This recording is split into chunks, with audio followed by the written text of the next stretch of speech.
Hi, നമസ്കാരം.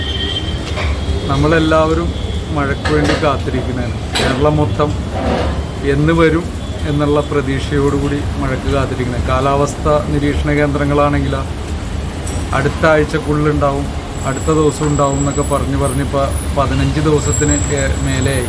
പല പ്രവചനങ്ങളും തെറ്റിക്കൊണ്ടിരിക്കുന്നതാണ്. മഴ വരുന്നതുമില്ല. അപ്പോൾ നമ്മൾ പണ്ട് കേട്ടുകൊണ്ടിരുന്ന ഒരു ശബ്ദം, അത് നമ്മൾ ഈ ക്ലിപ്പിലൂടെ ഒന്ന് എല്ലാവരുമായിട്ട് പങ്കുവെക്കുകയാണ്. ആ ശബ്ദം നമുക്ക് കേട്ടു നോക്കിയാലോ? മഴ വന്നില്ലെങ്കിലും അതെങ്കിലും ഒന്ന് കേൾക്കാമല്ലേ? ഓക്കെ, അതൊന്ന് കേട്ടു നോക്കാം. ഓക്കെ, ഇനി അത് കേൾക്കാത്ത ആൾക്കാർ ഉണ്ടെങ്കിൽ അത് അവർക്കും കൂടെ ഒരു കേൾക്കാനുള്ള ഒരു അവസരം ആയിക്കോട്ടെ എന്ന് കരുതിയിട്ടാണ്. Thank you.